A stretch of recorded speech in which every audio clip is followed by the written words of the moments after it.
Bonjour et bienvenue sur Europe Hebdo, votre revue de presse européenne hebdomadaire. Pour cette 45e semaine de 2025, l'avis de l'Union relate les raisons du maintien des prix élevés des énergies, une demande d'enquête sur Shein, Temu et AliExpress, un accord au rabais pour les objectifs climatiques de 2040 et la Commission et le Parlement européen tentent de trouver un compromis sur le budget. Dans le club des 27, le président de la région de Valence démissionne un an après la tempête Dana, la République tchèque forme une coalition très droitière, les centristes voient leur victoire confirmée aux Pays-Bas, la Belgique est à nouveau touchée par des incursions de drones, et Orban multiplie les offensives contre l'opposition et les médias. Et chez nos chers voisins, une attaque au couteau dans un train a choqué le Royaume-Uni et des pays candidats à l'UE font de gros progrès.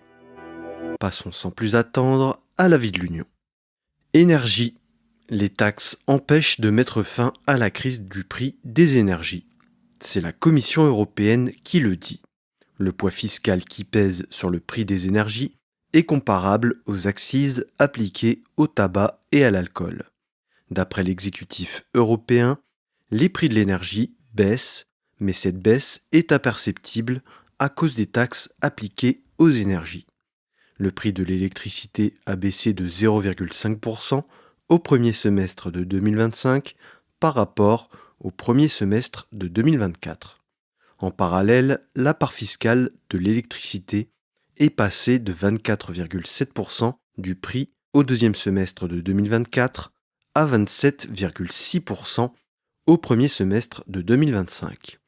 Des impôts et des taxes qui annulent complètement les baisses de prix et qui le rendent imperceptible chez les consommateurs.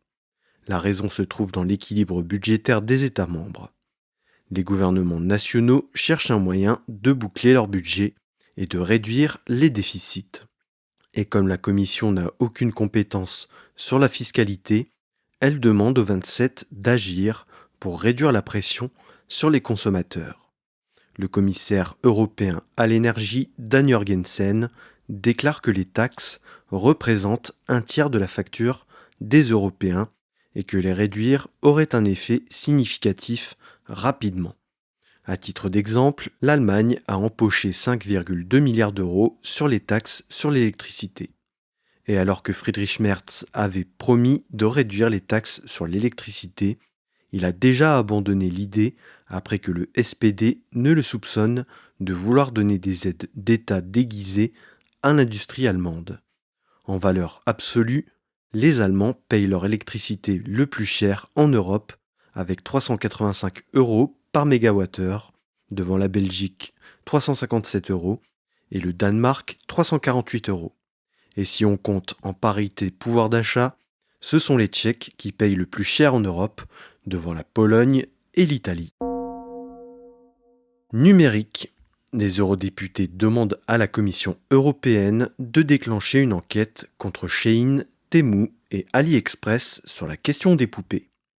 Cette semaine, personne n'a échappé à la polémique sur les poupées pédopornographiques vendues sur le marketplace de Shein, alors que Shein ouvrait une cellule au sein de la galerie commerciale du BHV à Paris.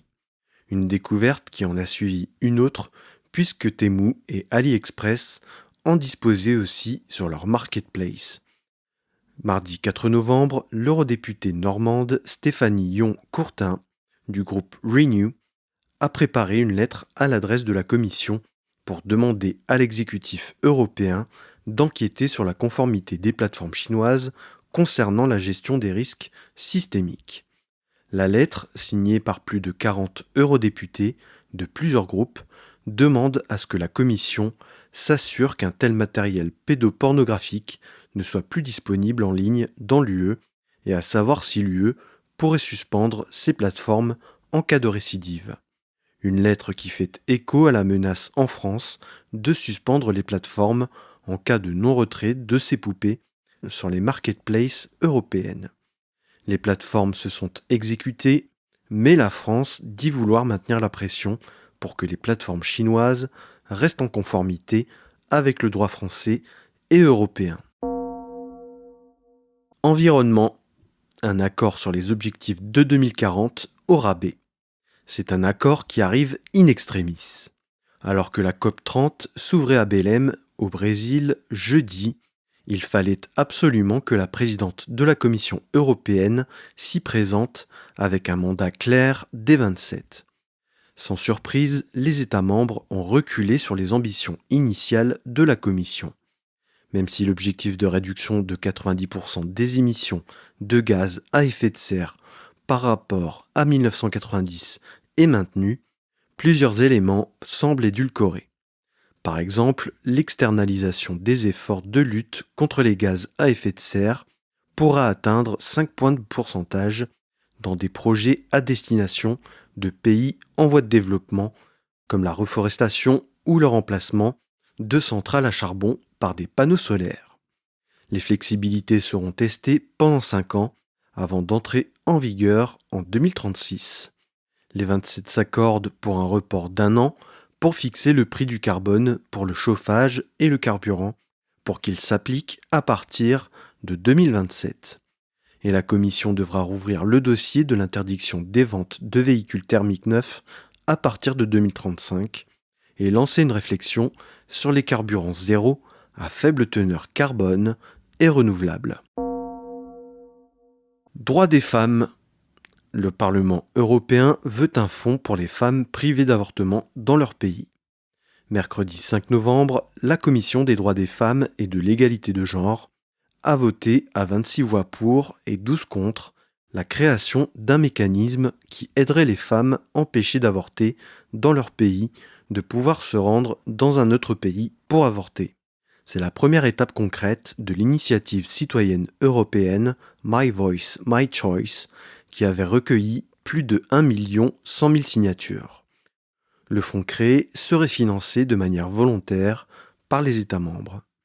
Le Parlement européen devrait adopter une résolution lors de la prochaine plénière qui a lieu cette semaine du 10 au 13 novembre. Pour rappel, la résolution est un avis non contraignant du Parlement européen, mais qui peut pousser la Commission à légiférer. Ursula von der Leyen avait promis de faciliter l'accès à l'avortement dans l'ensemble de l'UE lors de sa campagne de second mandat, ce qui devrait normalement ne pas poser de problème. Mais voilà, le PPE est divisé sur la question, et sans lui, la résolution pourrait ne pas passer. Les délégations scandinaves, bulgares et grecques ont déjà annoncé leur volonté de voter en faveur du fonds, alors que les Slovènes ont déjà annoncé vouloir voter contre. Si la résolution est adoptée, la Commission devra, d'ici mars, proposer une législation ou alors argumenter sur son inaction. Un vote qui intervient alors qu'Amnesty International publiait son rapport sur l'avortement le lendemain, le jeudi 6 novembre. Dans ce rapport, Amnesty International souligne que l'IVG se heurte à de nombreux obstacles administratifs, sociaux et pratiques dans les pays où la pratique est légale. Dans certains pays, les délais pour y avoir accès sont longs, parfois le délai légal est trop court, l'argument de la clause de conscience généralisée limite drastiquement l'accès, mais se pose aussi la question du prix de l'IVG, qui n'est pas prise en charge dans tous les pays par la sécurité sociale, tout comme le prix de l'IVG médicamenteuse. Amnesty décrit le prix de l'IVG comme prohibitif dans une dizaine de pays, dont l'Allemagne, l'Autriche et la Bulgarie, qui a tendance à peser sur les femmes les plus vulnérables. Dans certains pays, le délai de réflexion est obligatoire, comme en Belgique, ce qui stigmatise et retarde la prise en charge. En Italie et en Roumanie, la clause de conscience est utilisée par une très grande majorité de professionnels, ce qui oblige à traverser le pays pour trouver une solution, avec des délais d'attente qui ne garantissent pas que l'IVG puisse être effectuée dans les délais légaux. Amnesty International alerte sur le fait que la tendance est à la répression, à la régression, via des campagnes transnationales coordonnées et très bien financées, notamment par des organisations américaines et russes. Les militants anti-droit se rassemblent autour des cliniques, des plannings familiaux, pour intimider les patientes et les professionnels de santé, ce qui a mené à la création de zones tampons pour les empêcher d'approcher dans certains pays. En Italie, c'est l'inverse, les militants anti-droit ont accès aux plannings familiaux pour tenter de convaincre les patientes qu'elles doivent renoncer à l'IVG. Une politique fondée sur la théorie nataliste et raciste du grand remplacement. Budget. Multiplication des rencontres entre la Commission et le Parlement européen pour trouver un compromis avant la plénière. Mercredi 5 novembre, une réunion a eu lieu entre la Commission et le Parlement européen pour poursuivre les discussions autour du projet de cadre financier pluriannuel 2028-2034. Pour rappel, le Parlement européen menace de rejeter en bloc le budget si la Commission ne revient pas sur les plans nationaux qui prévoient la fusion de la PAC et des fonds régionaux. Le commissaire européen au budget, Piotr Serafin, a déclaré que la Commission était prête à discuter pour trouver un compromis. Le négociateur du budget pour le PPE, Siegfried Mureşan, demande à ce que le rôle des agriculteurs, des régions et du Parlement européen soit renforcé. Il a posé un ultimatum pour le 12 novembre. Si le Parlement européen venait à rejeter le budget, cela bloquerait les négociations avec le Conseil, au sein duquel les États membres doivent apporter leurs amendements courant 2026. Le Parlement européen aura le pouvoir de rejeter le projet final en bloc début 2027. Le Parlement européen veut peser de tout son poids sur le budget européen. Piotr Serafin évoque des possibilités de concession sur la participation des régions, sur la modification de la PAC et sur le pouvoir de contrôle du Parlement européen. Ce lundi 10 novembre, une rencontre est prévue entre Ursula von der Leyen et Roberta Metsola pour tenter de trouver un terrain d'entente. La présidente danoise se joindra aussi à la réunion. Passons désormais au club des 27. Espagne. Le président de la Généralité de Valence démissionne. Il y a un an, le 29 octobre 2024, la tempête Dana faisait 237 morts dans la périphérie de Valence et causait plus de 700 millions d'euros de dégâts, la faute à des crues rapides et destructrices. Depuis un an, les sinistrés et les familles de victimes demandaient la tête de Carlos Mazzón, le président de la Généralité de Valence, accusé de ne pas avoir agi en temps voulu pour alerter les citoyens. Pire, il s'est rendu à la cérémonie du premier anniversaire de la catastrophe, mercredi 29 octobre, alors que les familles des victimes lui demandaient instamment de ne pas venir. Il n'a pas osé les saluer. Et pendant son discours, plusieurs personnes l'ont traité d'assassin, de lâche et demandé sa démission, voire son incarcération. La raison principale de ces demandes, c'est que Carlos Mazzón avait été averti dans la matinée par les services de météo nationaux que des précipitations exceptionnelles allaient s'abattre sur la région et qu'il fallait sonner l'alerte. Entre 14h45 et 19h45, il était en train de déjeuner avec la journaliste Maribel Vilaplana, ce qu'il a longtemps caché. Il a même changé plusieurs fois de version pour justifier le fait qu'il soit injoignable par ses équipes, retardant de fait l'alerte envoyée aux citoyens vers 20h, alors que la tempête faisait ses premières victimes vers 17h. Lundi matin, Carlos Mazzón a fini par convoquer une conférence de presse d'une vingtaine de minutes pour annoncer sa démission en tant que président de la Généralité. Il se dit très affecté par la situation en disant qu'il portera pour toujours cette tragédie sur sa conscience, mais renvoie la culpabilité aussi au gouvernement de Pedro Sánchez, qu'il accuse d'avoir donné des informations erronées, de ne pas avoir pris le relais et d'avoir tardé à envoyer des secours. Il demande à la majorité régionale d'élire un nouveau président. Reste à savoir s'il démissionnera de son poste d'élu, ce qui permettrait de lever l'immunité dont il bénéficie en tant qu'élu et de déclencher une enquête. Sa conseillère sur les situations d'urgence a été mise en examen et la journaliste Maribel Villaplana a été entendue par la justice. République tchèque, un accord de gouvernement très à droite. Lundi 3 novembre, la Chambre basse de République tchèque se réunissait pour la première fois depuis les élections qui ont eu lieu début octobre. Andrej Babiš, le leader du parti ANO, allié de Marine Le Pen au sein de Patriots for Europe, est parvenu à établir un contrat de coalition avec le Parti de la liberté et de la démocratie directe, le très pro-russe SPD, et le Parti des motoristes, parti masculiniste et très anti-écologie. Deux partis composés de personnalités très controversées.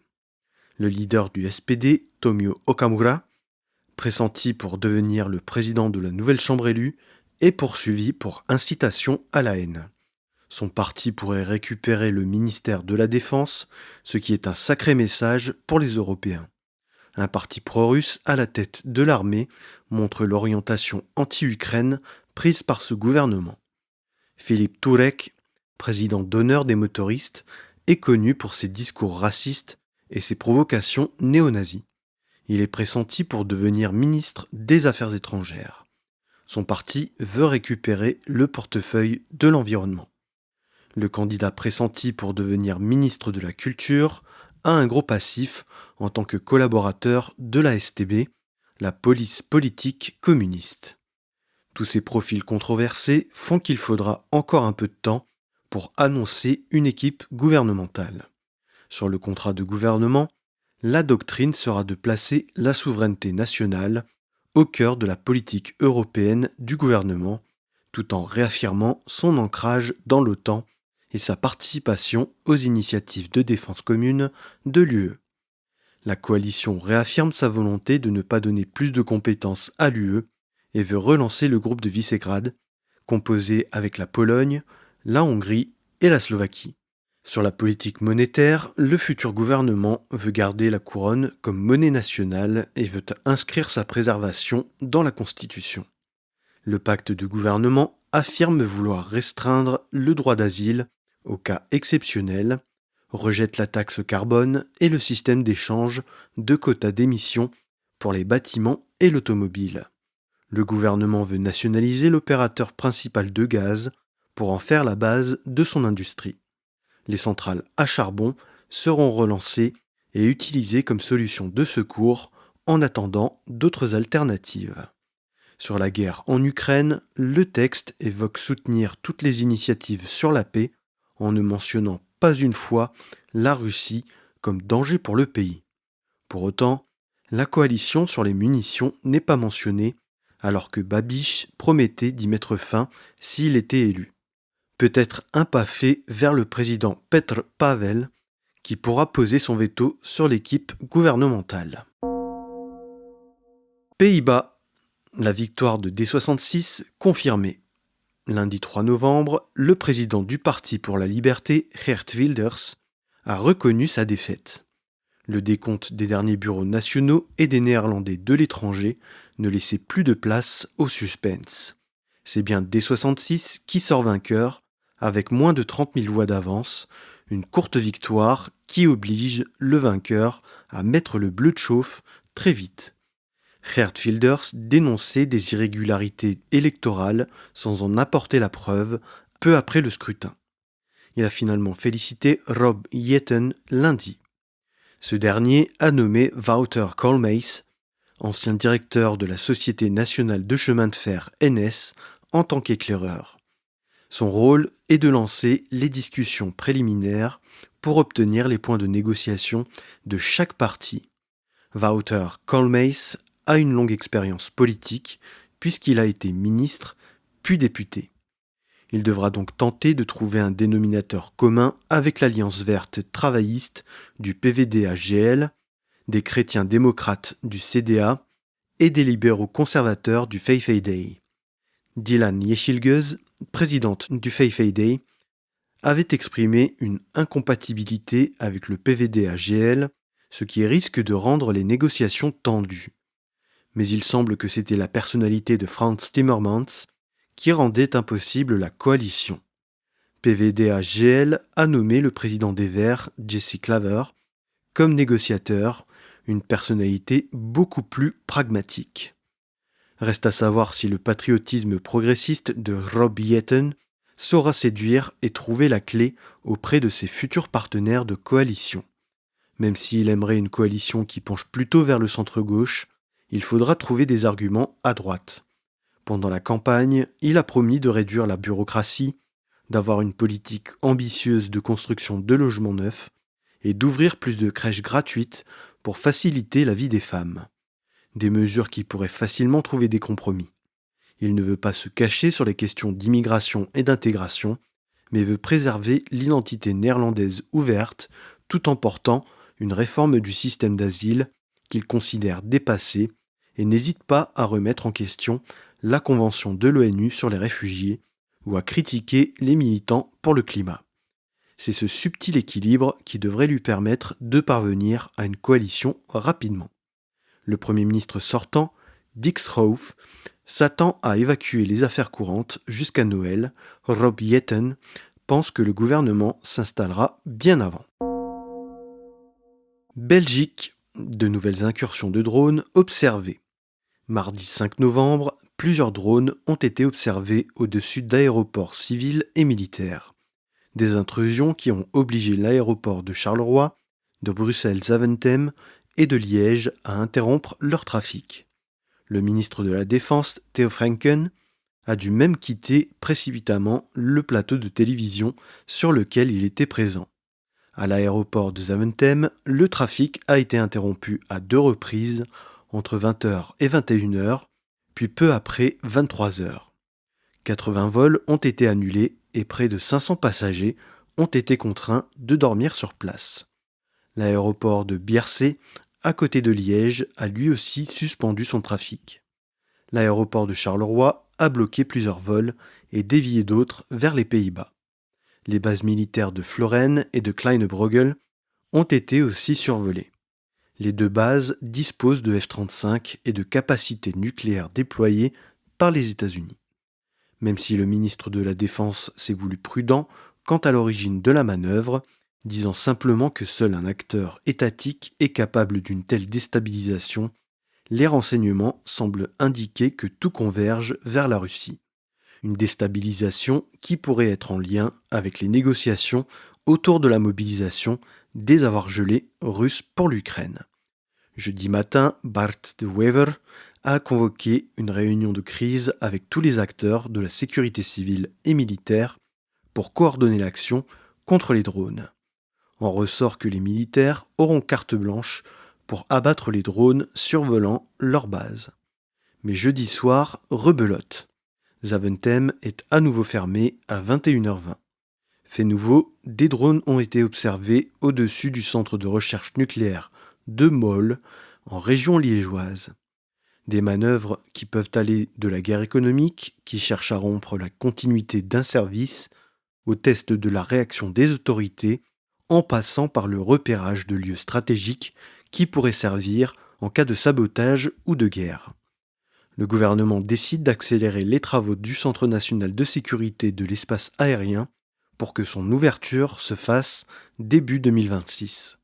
L'agence aura pour objectif de surveiller et d'analyser les incidents dans l'espace aérien belge.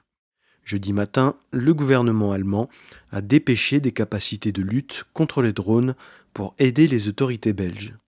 Le gouvernement Merz assure que cette aide montera en puissance dans les prochains mois. Vendredi, Theo Franken a présenté son plan de défense contre les drones, estimé à 50 millions d'euros et qui devrait aboutir à l'achat de systèmes de détection, de brouillage et de destruction de drones. Un acte de déstabilisation qui tombe très mal alors que les négociations au sein de la coalition gouvernementale concernant le budget s'enlisent. Hongrie, multiplication des offensives contre la presse et l'opposition.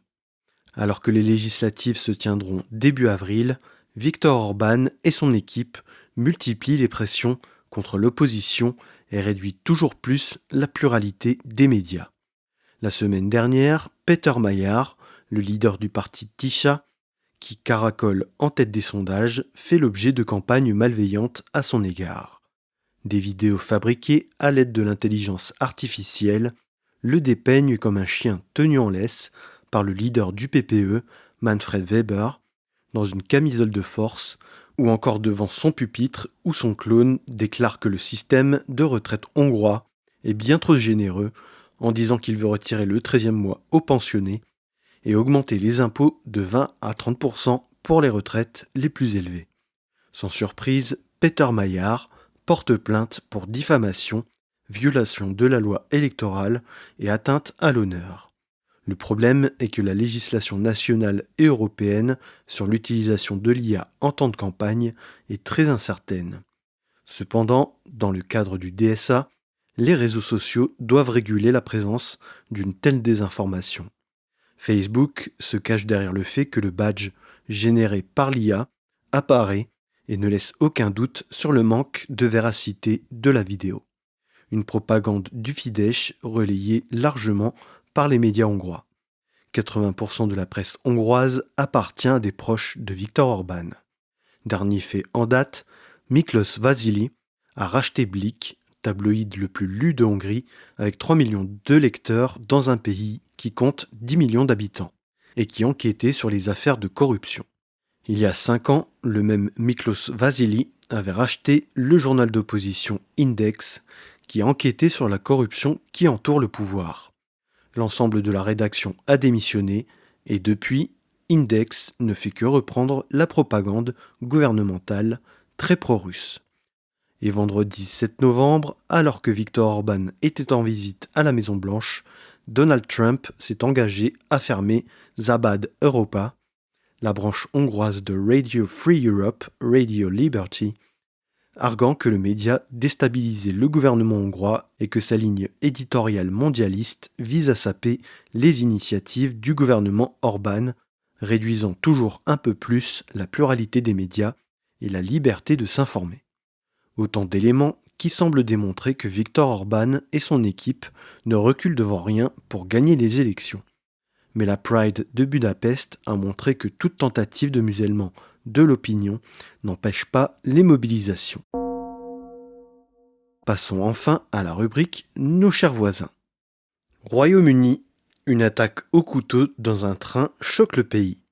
Samedi 1er novembre, dans le train qui reliait Doncaster, dans le nord-est de l'Angleterre, à Londres, un individu armé d'un couteau, Anthony Williams, 32 ans, a blessé 11 personnes.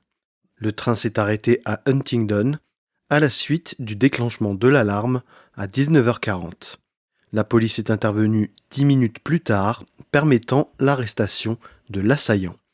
L'employé de la compagnie ferroviaire London North Eastern Railway, qui s'était interposé, Samir Zitouni, était dans un état critique à la suite du drame. Il a dû subir plusieurs opérations pendant la semaine. La compagnie a suspendu toutes ses liaisons jusqu'au lendemain matin. D'après la police, la qualification terroriste n'est pas retenue. Le suspect est d'ailleurs soupçonné d'être impliqué dans 3 autres attaques, la veille et le jour du drame, à Peterborough. Il n'est pas connu des services antiterroristes ni des programmes de prévention contre la radicalisation. Sans surprise, l'extrême droite a tenté de justifier l'acte par une immigration qui serait trop importante. Désormais, la police donne l'ethnie et la nationalité de l'assaillant pour éviter toute spéculation, ce qui avait été le cas après le drame de Southport. Anthony Williams est un homme noir né en Angleterre, bien loin du portrait dont l'extrême droite en fait. La ministre des Transports, Heidi Alexander, promet une plus grande présence policière dans les gares et dans les trains. Les attaques au couteau restent un phénomène d'ampleur dans le pays, malgré un recul des agressions au couteau de 10,4% en un an. Une attaque qui intervient alors que le parti d'extrême droite Reform UK caracole en tête des sondages avec 27% de bonnes opinions, 10 points devant les travaillistes et les conservateurs. Albanie, Moldavie, Monténégro et Ukraine, les 4 pays font des progrès rapides sur la voie de l'adhésion à l'UE. Mardi 4 novembre, la Commission européenne publiait son rapport annuel sur l'élargissement.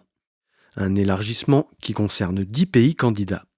L'Albanie, la Bosnie-Herzégovine, la Géorgie, le Kosovo, la Macédoine du Nord, la Moldavie, le Monténégro, la Serbie, la Turquie et l'Ukraine.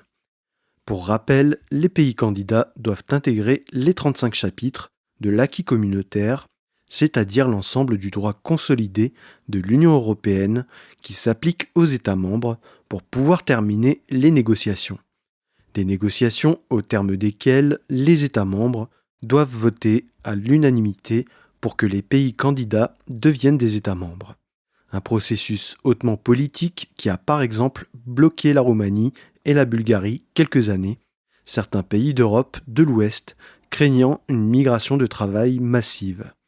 Tout d'abord, l'exécutif européen félicite le Monténégro qui a réalisé les progrès les plus rapides, tout comme l'Albanie qui a fait de très gros progrès sur sa réforme judiciaire. Les deux pays se sont engagés à conclure les négociations en 2026 pour le Monténégro et 2027 pour l'Albanie. Suivent juste après la Moldavie et l'Ukraine, dont les destins vers l'adhésion sont liés. La Commission les a félicités d'avoir fait progresser des réformes clés. Les deux pays ont pour objectif de conclure les négociations en 2028. Même si leur rythme de progression est rapide, il y a peu de chances que leur entrée se fasse rapidement. La Hongrie a déjà exprimé plusieurs fois son opposition à l'entrée de l'Ukraine. Et les opinions publiques de l'Europe de l'Ouest et du Nord ne sont pas franchement enthousiastes à l'idée d'élargir encore un peu plus l'Union. 56% des Européens sont favorables à l'élargissement, 43% des Français et 49% des Allemands. Les États membres réclament une réforme des traités avant que de nouveaux pays fassent leur entrée. La leçon de 2004 a été retenue. L'idée d'une adhésion graduelle revient aussi pour éviter de décourager les pays qui ont rempli tous les critères, mais qui restent malgré tout à la porte de l'Union. La France et l'Allemagne visent un élargissement à l'horizon 2035, d'autant que les 6 autres pays candidats ont pris du retard ou ont même fait marche arrière, comme la Géorgie, la Serbie et la Turquie. Voilà, c'est ainsi que s'achève la 45e semaine européenne de 2025. Merci pour votre écoute. Si vous avez apprécié cet épisode, abonnez-vous sur votre plateforme préférée, que ce soit Spotify, Deezer, Apple Podcast, Amazon Music, YouTube ou YouTube Music, et n'oubliez pas d'y laisser votre avis, que ce soit en nombre d'étoiles ou en like. Pour ne rien rater des publications du podcast, suivez Europe Hebdo sur Facebook, Instagram et LinkedIn, et n'hésitez pas à liker, commenter et partager les publications pour en augmenter la visibilité. Si vous avez une remarque, une question ou une suggestion à faire pour le podcast, n'hésitez pas à vous inviter dans mes messages privés, je me ferai un plaisir de vous répondre.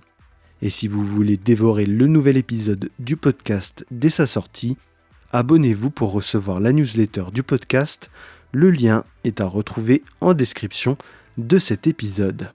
Je vous donne rendez-vous lundi prochain 17h30 sur Europe Hebdo.